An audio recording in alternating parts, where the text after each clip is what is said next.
So, good afternoon. Actually, still not yet. And I'm very happy to give you some presentation of one aspect of the yoga practice, which is called Danda, Meru, Vyayam, or popularly known as crocodile exercises or horse exercise. This method I learned from Maharishi Swami Devurti. He was a great Himalayan yogi, more than 120 years. He was the teacher of the Mahatma Gandhi, and I spent with him some time in the Himalayas, in Yamunanagar, Kaleshwar Math temple, and also he was visiting Croatia, and we spent nice time together. I learned from him a lot by living with him. It was learning, he was not giving school lessons, but you learn with him, moving with him 24 hours. So, and this practice, he was designing upon looking, observing how the animals are living and keeping their health in a good condition. And he found that they had only one yoga practice, and that's practice for their spine. Because for the animals, if their spine is in a good condition, then their health is good. If the spine becomes damaged, then their health is deteriorating. So then he saw that they are doing that practice, lying on their back and twisting the spine. So first he called this like a crocodile exercise, because if you see crocodile lying on the back and twisting his body, but later he changed to the horse exercise, because the crocodile is non-vegetarian and the horse is a vegetarian. And he is doing the same thing. Basically, that idea of that practice is coming ancient tradition of the Vedic knowledge, and it is described in the principle in one practice which is described in the Vedic tradition. Just shortly, if there will be some slides, I will explain you. But from the lineage of the teaching of the Natha yoga, as Ujjain is the place where Matsyendranath is here, and then the Gorakshanath, his disciple, and from the Natha tradition, we have the teaching in Siddha Siddhanta Padati, the work of the Gorakshanath. He explains that the Yata Pinde Tata Brahmante, it means what is the structure of our body is the same structure of the whole universe. And it means the relation between the microcosmos and the macrocosmos. And on the structure of the whole universe, in the Vedic tradition, we have the central axis of the universe called mountain Meru. And then in our body, in this small universe, we have the central axis of our body is our spine. That's why it's called Danda Meru. So the Danda Meru has the same function as the mountain Meru in relation to the function of the whole universe. It's the main support. And I saw when I was coming by bus here, passing, and then I saw one beautiful sculptures of the story of the churning the ocean of milk. And that story of the churning of the ocean of milk, you know probably everybody, that the Kurma, the avatar of Vishnu avatar, the Kurma, he was as a basis on which the mountain is put, so that it can move. It can be movable, giving support to the mountain Meru.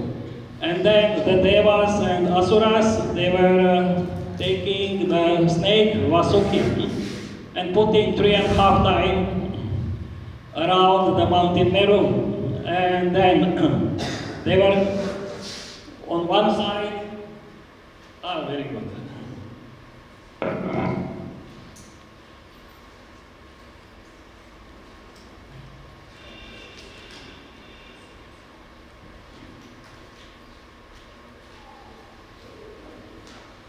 So this is just the photo of that great Himalayan master of yoga, Maharishi Swami Murti, in his younger age. He was living very high in the Himalayas in the caves where there is snow, but he was just with this covering for the area of the body and spending many years and learning yoga from all the ancient Himalayan masters in the caves there. So, this is what I was speaking just now about the churning of the ocean of milk. So we have two opposite forces applied on the mountain Meru to create rotation, twisting, rotation of the mountain Meru, churning. And it is, as I said, the whole structure which is described in the Vedas is present within our body as a structure of our different aspects of our body on different levels of its existence.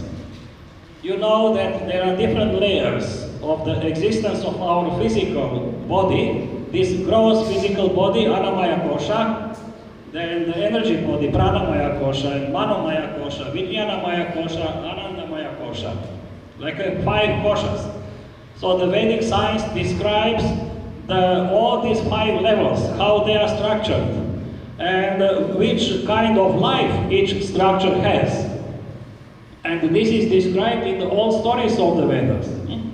Now we need to recognize these descriptions, how they are related to which part of our body, and how to use that knowledge, apply on our life, and create the effect about which they are speaking. They were churning the ocean of milk for what purpose? To be able to extract, to bring the nectar of immortality or amrita. But in that process of churning, there were all negativity going out, as it is the practice of yoga. Through the practice of yoga, you need to purify your nervous system, and all the stress, all the negativities need to go out.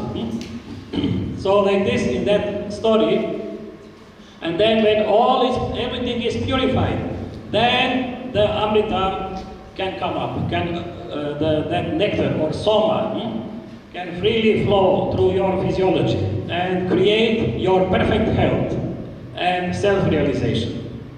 So this is that practice which I will be showing you practically now has the purpose not only for the physical level of your body, but has the purpose also to improve the purity of all other levels of your body. That's why we can call this also the Kriya practice. The Kriya means the action to purify not only the gross physical level of our life, but to purify the energy level, the mental level, the level of intelligence, emotional level, and to purify the self.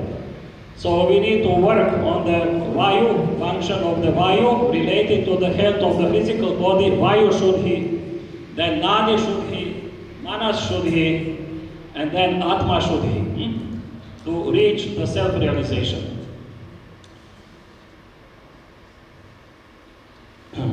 So, the structure of our spine is designed in a perfect manner. You cannot imagine how that intelligence which structures the whole universe, that intelligence structured our physical body. And we have just another example with one beautiful instrument, which is called Veena, sitar, or Veena. You have 2 boxes, one down bigger, resonant box, and then smaller up. So this is the pelvic space, and then the space of the head. And then in between is the spine. Like that instrument has this long neck. Long neck, and then up you have resonant box, and down, big one. So it is, that instrument is structured on the basis of the structure of the human body. On the level of the pranamaya kosha, how it functions. And then what is on the neck? There are this kind of segments, you know, on which the wires are going. There are the wires, and then the segments. And there are 24 segments on the instrument, and there are 24 vertebrae in the human spine, up to the sacral level. 27 vertebrae in the neck region, 12 thorax, and 5 in the lumbar region. And then the rest are the sacral area. So it is resembling, and then these strings are the nadis.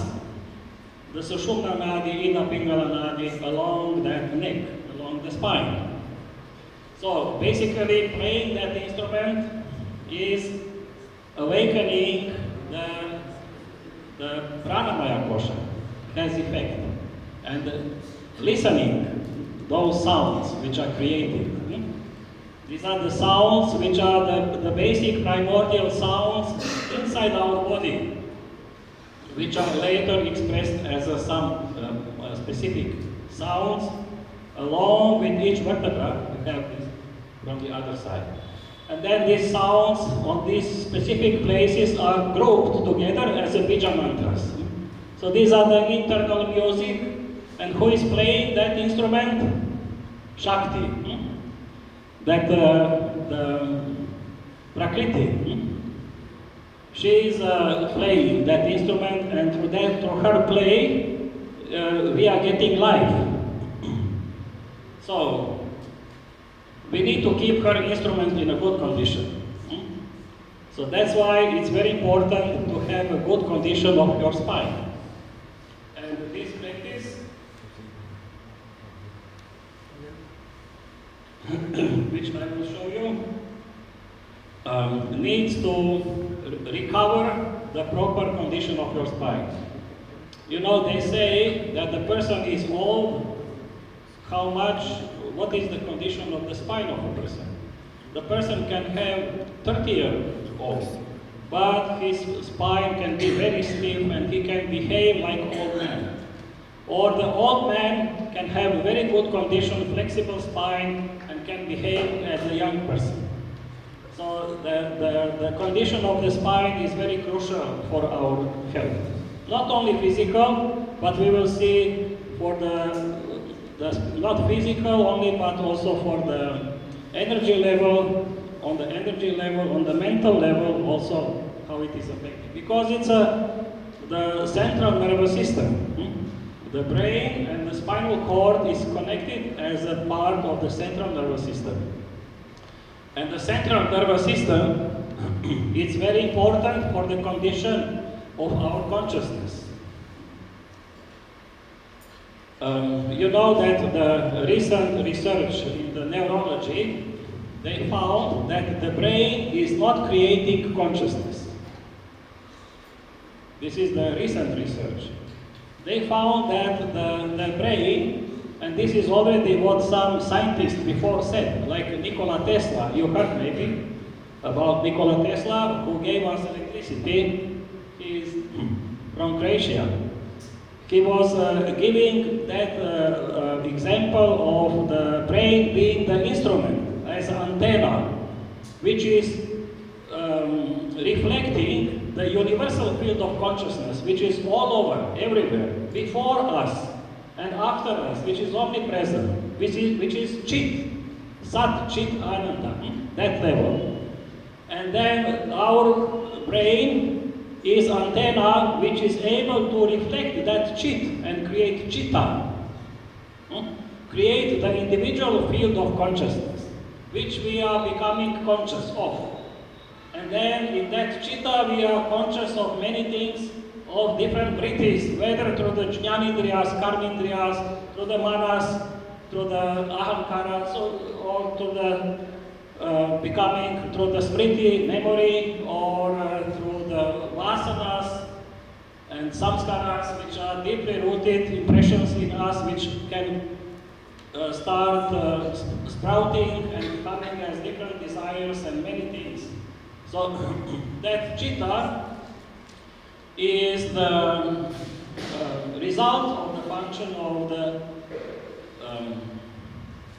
central nervous system. And different aspects of central nervous system creates vrittis in that chitta.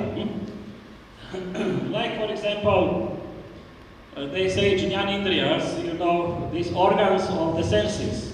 What is that?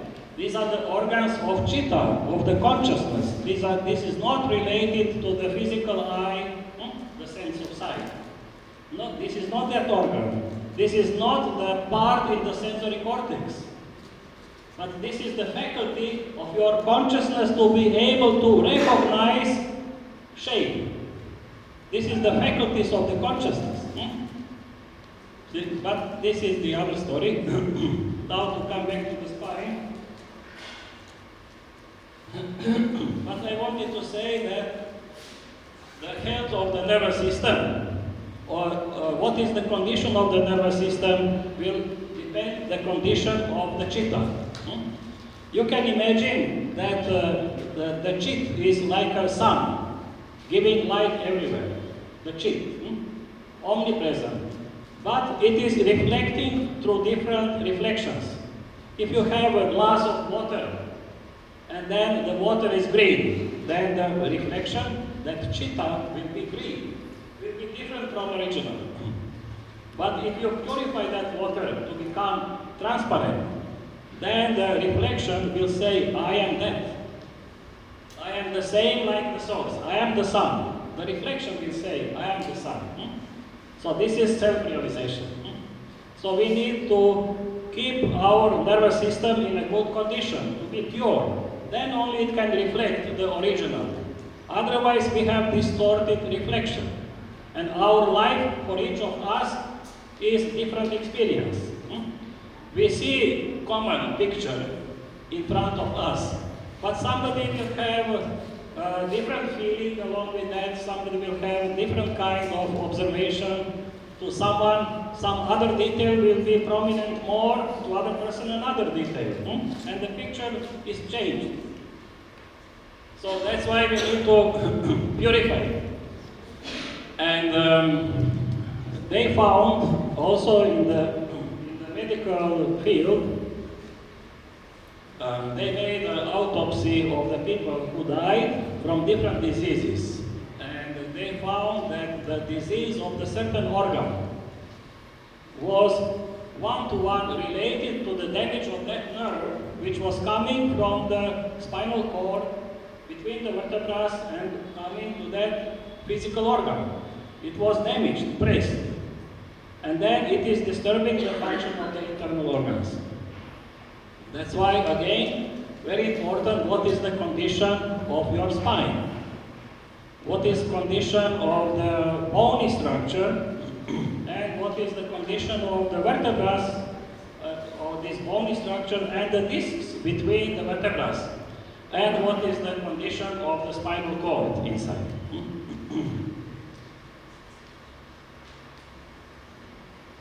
So here you can see different misalignment of the spine, as scoliosis going to the side, lordosis, too much excess lordosis in the lumbar region, excess kyphosis in the thorax region.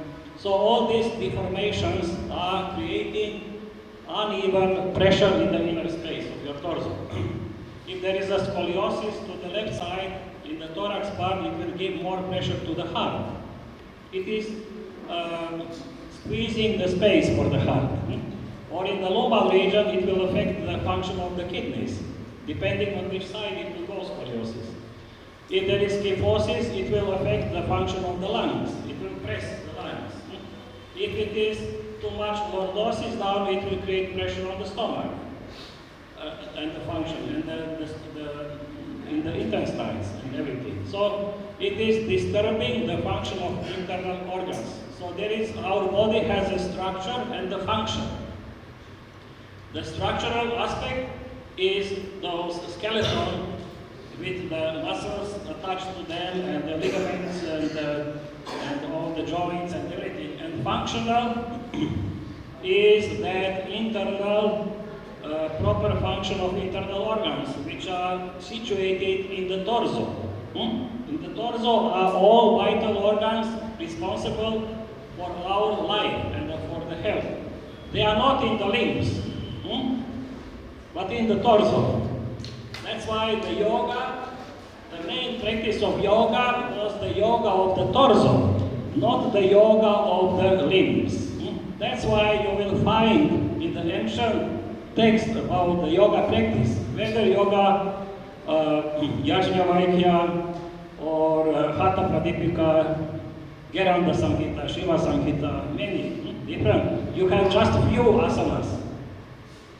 Mainly sitting and then some classical Bhujanga asana and some other asanas. Not so many asanas, mainly working on the torso. But today you have hundreds of asanas, created by different condition of relationship between the limbs and the body and the torso. This is the yoga of the limbs. So we need to distinguish modern yoga is the yoga of the limbs, which became very popular because it looks very attractive. Who can bend better? Who can do this? That this is not the circus. Yoga is not the circus. Yoga is the inner work. It is how you learn to work within your body. And unfortunately, I found nobody is taking care of that today. They are just looking how they can bend better and make outside. But what is happening inside the torso? What is happening with the function of all internal organs? And what is happening with the function of prana, panavayu? And what is happening with the function of the nadis and the prana inside? You don't follow that. That's why we need to distinguish the practice of yoga as a dynamic, which is good acrobatic and to make a stamina exercising. This is Vyayam. But asana is traditionally considered minimum 5 minutes you stay in the position, unmovable. Minimum 5 minutes. Then you can call that position asana. Otherwise, no. Because this is the minimum time that you must be inside to start working inside. And also they found if you stretch your muscles, then when they are in the stretch condition, they need to be at least, by the medical science, they say 3 minutes in the stretch condition, that they can start to release the tension. Otherwise, they will not release the tension. But the main purpose of the practice of the yoga on the physical level is to bring muscles to the tonic condition. Tato dvandva anabhigataha. One extreme is chronic hypertonic, all the 10. The other is extreme hypotonic, weakness. And the tonic is desirable. This is beyond opposites. To reach that tonic condition of the muscles in the body. That's why you need to stretch gently and then apply inner work of prana, panavayu in the stretched area. The inner movement related to the breathing, expanding, retracting. By that pulsation, you transfer to the pulsation of the muscle. When there is that expanding movement, it is stretching, which is already stretched area. Retracting is relaxing. Then the muscle gets released from the tension. The other thing is that the movement of stretching must be comfortable. And today I noticed everybody is forcing their body to stretch beyond their limits and enduring discomfort. Patanjali didn't say stira dukkha asana, but he says stira sukha asana. And people don't understand the difference between the dukkha and the sukha, obviously. So it means you must stretch and stop stretching at the moment of maximum comfort. Then you stop. You don't cross that. And when you're in the state of maximum comfort in the stretch, then you apply that internal movement on the stretched area. So this is, you need to enjoy, like the animal, the dog. You see, he stretches one leg, another leg, and how he's stretching to the point of maximum happiness. Then he stays and enjoys. And then he retracts. So they do this naturally because they do the practice on the level of the feeling. And we are practicing yoga on the level of the thinking. How much I should stretch. Whether I should touch outside my big toe, catch it or whatever. There is outer goal. In yoga there is no outer goal. You forget about outside, everything. There is no goal in yoga. Its goal is self-realization. You use the movement of your physical body to connect with yourself, not to connect with anything outside of you, neither with the public, neither with your body even, to connect with yourself and see with the movement what you are doing to yourself. Whether you create sukha or dukkha. So this is Jivatma Yoga, the first stage of yoga, which if it's not properly understood, you cannot go Paramatma Yoga. So first you need to be kind to yourself, create sukha, because the practice of yoga has nothing to do with the suffering and kind of, today some dynamic yoga, they are stretching, they are having all kind of even injuries, hurting themselves by overstretching. And then they are continuing. Why? Because they become adrenaline addicted in that practice. And at the end of practice, they feel more alive because more adrenaline. But this is not the aim of it. You must be serotonin addicted. To be at all, yoga is very simple. You did better yoga when you never heard about yoga. And when nobody was teaching you how to stretch. You did it perfectly. How you did it? Automatically. There is some tension in the body, automatically you were doing stretching in the morning. You remember how you did it. You were enjoying in that movement. So this is the proper way how to stretch in yoga. You knew that from the childhood. And then they start teach you how to stretch in the yoga studio in a totally wrong way. You just need to remind yourself what you are doing naturally, what your autonomous nervous system is doing according to its need. Because the highest guru, the highest master of yoga is the intelligence behind the function of autonomous nervous system. Because who is keeping us alive? Not we, not our intelligence. There is some intelligence in the body which operates, guides the function of all autonomous nervous system. And according to the need, it is keeping us alive and regulate that function. So the yogis, what they do, Ishvara is inside. Ishvara is sitting in your autonomous nervous system.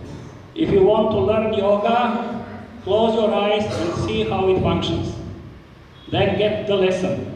And then you can make it by your will, to make it as a technique. But the technique should not be different what is naturally happening in your body.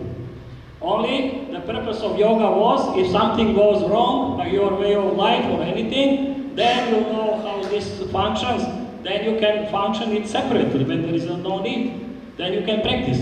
If the person has like incontinency, problem of regulating the stool, passing of the stool, then you know what the yogi does when if he goes to toilet, he is not reading newspaper or playing on the mobile while passing the stool. He is consciously passing the stool and he is experiencing how his body is doing that, which muscles are involved. But who is regulating that function? Autonomous nervous system. He is getting lesson from Ishvara, from autonomous nervous system. How Ashwini Mudra practice should be worked. If you establish conscious connection with that muscle, with those muscles, in the moment of the need, then you will be able to understand how it is functioning. Then without me, you can start practicing. Then person can start doing Ashwini Mudra where there is no need for passing the stool to strengthen that muscle if there is a problem. And then he will heal the problem. So like this yogic technique came. Nothing mysterious. Very simple. The yogis are very simple people, clear mind, and not taking for granted anything, but researching, thinking how this is going on and how to apply. That's why if somebody is teaching you some yoga, ask why I should do that movement this way. Why not the other way? What is this doing to my body? No dogma in yoga. There is no teacher said this, you need to follow. Questioning. Through the questioning, the knowledge comes up, and you are developing, learning through questioning. That's why you have all the ancient literature coming up through the questions. Vijnana Bhairava, the Shakti questioned the Shiva, and the other questions, and then the answers are there. So you need to question yourself. And I had the privilege to learn from one master, Dr. Bolev. He is not alive anymore, from Lonavala. He was really the greatest expert in the yoga from my point of view. But he was so humble. He was medical doctor also. He used to say, I'm just a medical doctor. I know something little about yoga. But I can say he was a really great expert. And what he was doing, he was questioning you. You know, he always asks you the question, what you should ask yourself. And turning you back to yourself, and that you find answer in yourself. He was not giving the answer. If something was not clear to you, then he put you the question. And through that question, you find the answer in yourself. So now we will go slowly to the practical part. These are different conditions of the spine, you know, problems, and here there was one research made on the lumbar region of the spine in the L3 vertebra, lumbar. From L3 to L5 is very problematic for most of the people, especially L5, S1 transfer from the movable to unmovable part of the spine. There is a lot of pressure there and the tension, and many times the damage happens there. For example, the lumbar region, if you are standing, then there is 100% pressure. If you are sitting, 150. You see, if you are sitting, normally sitting, it's 150. So it's very bad sitting for a long time. They say maximum 45 minutes sitting, then you need to stand up and move a little, and then sit again later. That's why in the school, the class is 45 minutes. For that reason. Then children need to jump around on the tables. But not longer than 45, that's 150%. If you are sitting and leaning forward, 180% pressure. And most of the people on their work, on the computer, they are leaning forward. Yeah, they are getting rounded shoulder problem, then spondylosis in the neck, many kinds of the problems. So that's why we need to regulate our way of life. Also the discs, you know, from the whole length of the spine, 1/3 is the discs, 1/3. And over time the discs shrink, and then the height of a person shrink. So they found that if a person do this practice, twisting of the spine regularly, in a 6 months regular practice, you will increase your height for 3 centimeters. Because the disc will increase, they will get better circulation, and their size will be coming back. If you see, if the disc, the size is shrinking, then the distance between the vertebrae is closer, and the nerve which goes gets pressure, and they get irritation. So this is very important for the health of the discs. Also, the structure of the muscles, along our body, from the feet to the head, is like this. It's not like this. It is like a double helix, like a DNA structure. So when you do the stretch in the twisting manner, then you are stretching the muscle along its normal position on the body. And it is more effective to release the tension than when you do bending forward, bending backward, like one-sided movement. This is another advantage of that practice. Then the other thing is that in the spinal cord there is a spinal liquid, cerebrospinal liquid. And then all the nerves are getting the nourishment from that liquid. And they also, when this twisting of the spine, you are increasing the circulation of that liquid. Because usually, if you are sitting, it goes 2 times in 24 hours. Only 2 cycles. But when you do twisting, 10 times faster, circulation is improved of the cerebrospinal liquid, which gives better nourishment to the nerves. The nerves get more strength, more healthy nerves. Also, the electric potential is increased of that liquid with that practice. So better conductivity of the nerve impulses from nerve to nerve. So it's improving very much the function of the nervous system. Very healthy for the function of the nervous system, for the structure of the spine, to correct all the deformations of the spine, and also to improve the function of internal organs. Because when you are twisting, you are massaging all internal organs, you are stretching the kidneys, and everything gets benefit. So it's on the physical level, there is no better practice of yoga than this. Very simple for everybody. People don't need to be flexible. Everybody can lie down and twist. How much they can, according to the need. I was teaching that thousands and thousands of people that practice, people with all kinds of spine problems, even with the metal parts in the spine. They all get benefited. And this is the only practice which is safe. The other bending, forward, left, you need to, if a person has, for example, discus hernia, it means prolapse of the disc. It can be from the front, from the back, left, right side.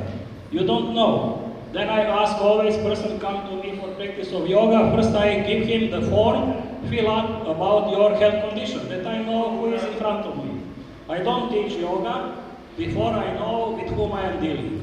Especially the spine condition. If he writes he has discus hernia, then I send him make MR, magnet resonance picture, because I want to see from which side that hernia is. If it's from the front, then I will tell him, don't do back bends. You can do forward bend. This will push the disc back, but back bends will increase the problem. If it's from the back, the prolapse of the disc, don't do forward bending. Do back bends. So I cannot, teach the person without knowing what is his condition. But in case of the twisting of the spine, from whatever size it is, it will pull to the center. This is the secret. It will be pulling to the center. So you don't need any picture, anything. Just that the person does this very consciously, effortlessly, according to his ability, and to enjoy in the movement. And do little twisting. Even like this little, but with the time will be increasing. After 1 month, the range of movement will increase more and more, and recovery will be more and more. And also this practice is the only practice which strengthens the muscles between the vertebrae. These are the deepest muscles on the back. On the back, there are 6 layers of the muscles from the gross up to these muscles between the vertebrae. And then when you are twisting, then they are doing this along the spine. They are becoming strong. When they are strong, from inner core to be strong. And practice of yoga is to give you strength from inside, not bodybuilding. Not to have outer, and inside weak, and from outside being full of muscles. This is not the purpose of yoga. So this internal, then this strength of those muscles are releasing the pressure on the vertebrae, on the discs. And there is less damage to the discs. So this is about some benefits. Now we have still some time, I will show you this practice. It is restructuring the body. This picture, for example, shows the structure of the body. I call this practice Stapatya Veda of human body. You have the Stapatya Veda of this related to the houses, how to build a house in accord with the proper orientation and everything. But where is the first house? Your body is your first house. Nobody take care about restructuring his first house, but only how to build nice house. So this is the yoga, asana practice is the Stapatya Veda of the human body. That you restructure that position. And this is the sequence. Now I will be showing that and you will see. The sequence is very simple. And also from the side, it will take 5 more minutes. And this design here from the side is from the wood. This Swami Murti designed as a massaging your back. It's like 1 meter long with the wooden part, Then you lie down and then you go your back over that. It is giving good stimulation to all the points, vital points in the back. Also, one thing what he used to carry with him always, one comb, for the hair. Wooden comb. You understand what this comb is? The for hair. And then he is using that to massage.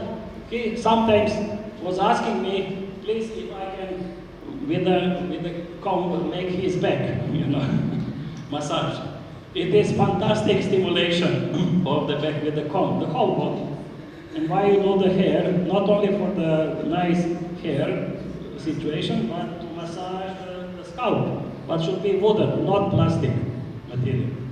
So this is one thing. Another thing, he was always carrying with himself the mint oil. Mint oil. Little bottle. And then, if you are having cold or closed nostrils, you put little of that oil below the nostril here. And then you do Bhastrika. Then it opens immediately. Clear your passage. Or if you have stomach problem, put drop of mint oil in the glass of water and drink.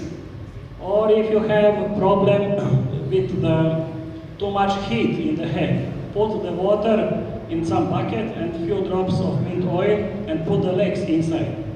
And then it is taking the heat from the head.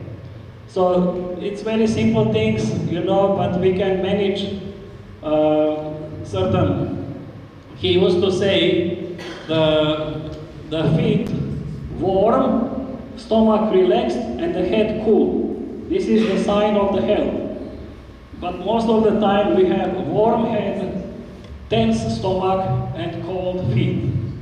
So if you just pay attention to that, to have warm feet, to have stomach relaxed, and a cold head, then you will be maintaining the health condition. And he used to say also, drinking you eat and eating you drink.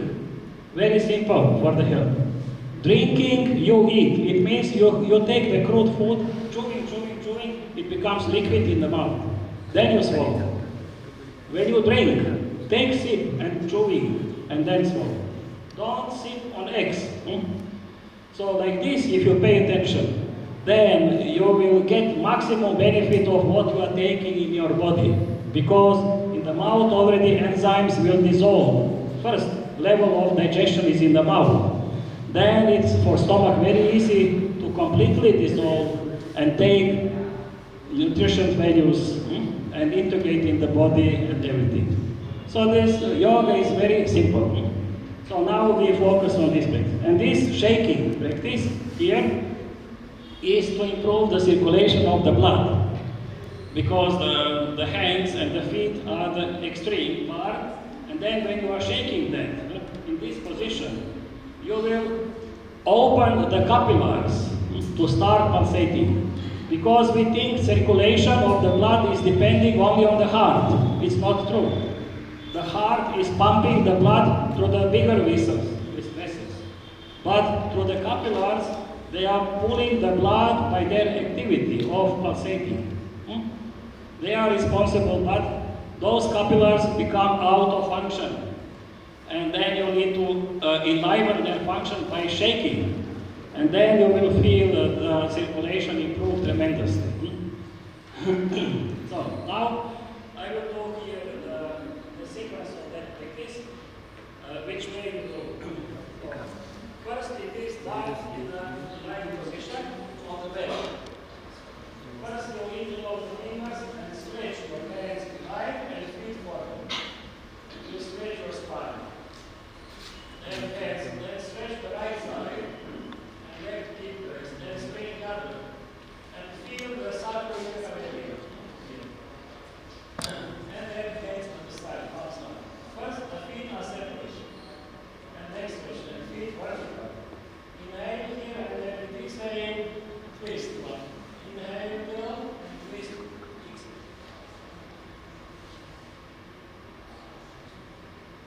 Like this, 5 times each side, 10 times. And this position, when you lose twisting and these opposite movements meet one point, there will be a lumbar region. More exercise will be from the lumbar. When you keep the feet together and then twist, then there is not focus anymore in the lumbar area, but in the thorax. Then you exercise the thorax part of the spine. Then you inhale, twist, twist. And then you relax. When you relax, then you do fish relaxation. So, like this. You bend the knees little and raise here and then drop. So you just leave to the force of gravity and head drops. Like this. When you bring the fish out of the water, then it's going like this. And slower, and release again. Now you cross the feet, right over the left. And then twist. Now you integrate movement with the thorax, the same intensity of the stretch. So this and the other thing. So this is the picture. Then the next one is that you bring the Achilles tendon between the big toe and the other toes. Here. Inhale, when I walk here, then it's the thorax. In the side and the exhale here, the lumbar region. Then I work exchange, lumbar thorax, lumbar thorax.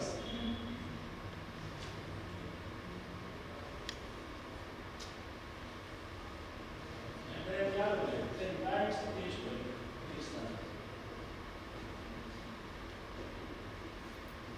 And then again release. In between each change of the feet, you just drop the foot down and release. Now you go on a more intense twisting. Now we do one leg bend. Okay, and go exhale here. But don't raise the shoulder. Just go with the leg how much you can. Shoulders are all the time down. You know, inhaling this. And slowly, with full attention. So your consciousness, your movement of the body. So the 3 things. You have awareness, your consciousness, the breath movement, and the movement of your spine. These 3 keep together. This is called vinyasa. So vinyasa, usually people think it's a connected movement, like a flow. You go from one position to another. This is not vinyasa. Vinyasa means few things put together. Vinyasa. Vinyasa put together. And these few things are consciousness, breath, and the body. And the movement. These 3 together. And then when you raise the hand, or you do half an hour moving your body, this is vinyasa. But if you do half an hour moving the body without having these 3 together, this is nothing to do with vinyasa.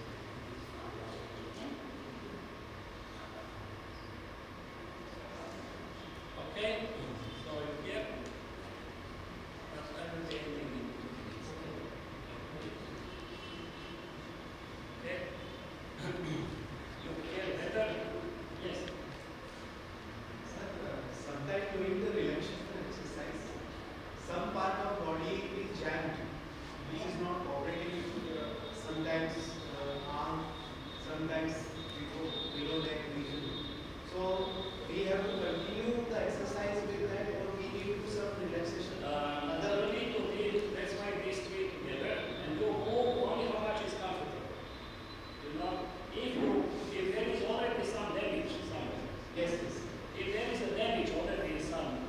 pain, some parts of the body. What is happening? You have two aspects of the cortex. You are working with the cortex because you do by your will, actually. So the motor cortex and sensory cortex. Now, what is happening? If there is a pain somewhere in the body, this is your experience. So in the sensory cortex, that part of the body is depicted there. You know, you have in that both part of the cortex, you have the picture of whole body. Now that picture of that part there is the information of the pain. The motor is taking that information and tightening the muscles around to protect further damage. So there is a prudence, difference. Yes, this is the condition. Now what you do with yoga? You need to slowly use that part, moving very little in a comfortable way. Then you are giving the information, changing, you are rewriting your brain. Now this is the comfort in that area. Now the motor will take that information and start releasing the brain muscles around. Give more freedom to the movement. And then that more freedom of the movement you use in a pleasant way. And pleasant experience is again helping the motor to release more. This is that auto-biofeedback method in the practice of yoga. You work when you practice yoga in the cortex. You don't practice in the body. You know, you need to practice in the cortex. You need to change condition in the cortex. But the motor will function only according to what is in the sensory. This is for him the input. So if you want to improve your motor abilities, you need to improve the experience of pleasantness inside your body, in each part, through the conscious experience of the pleasant movement. That's why it's sukha. Sukha means two words, su and kha. Kha, the wheel, the central part of the wheel. And su means well fixed. You know, when it's well fixed, then it's rotating beautifully. And dukkha means not well fixed. So we need to do the movement of fixing ourselves in a pleasant way. This to assume the asana, it means different parts of the body are fixed in the fullness of the body. So the condition must be that everything is fixed in a nice, comfortable way. Then it has improved health. But that's why the main instruction is do the movement only to the point of maximum comfort. If this is this little, okay. Then you will be able to improve and release. But if you are forcing, you are neglect, you are ignoring, then you create more problem. What the muscle, it's intelligent. If you the muscle of joint can stretch only little, then if you overstretch and go beyond that, then it will start contracting. And then this is the feeling of the tension in the area of stretching. You know, this is the first feeling. Comes the feeling you should not feel the tension in the area of stretching. This is already too much. But then if you ignore that, then there will be discomfort. If you ignore that, then there will be pain. Pain is the result of damaged tissue, muscle tissue, and damaged ligament tissue. And what people are doing today, they are just focusing, they want to perform fantastic movements, you know, and crossing the natural structure of the joints. Each joint has a certain structure how the freedom of the movement. You should not cross that. If you are crossing that, then your ligament will be overstretched. And when they are overstretched, you cannot shorten them, only by operation. And with the age, when the muscle become big, so when you are young, you can do all kinds of muscles. And because you have strong muscles, but you overstretch the ligaments. When you become over, 50, 60 years, the muscle will not so strong. Then the joint becomes weak. The hip joint, you know, it's not fixed well. It is fitting by walking, damaging the internal structure of the joint. Then comes arthrosis. This first, this inflammation in the hip joint. And this is damaging the structure, arthrosis. The person cannot walk normally without the stick anymore. In the young age, he was the master of the yoga, but with the old age, invalid. This is not the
of the job.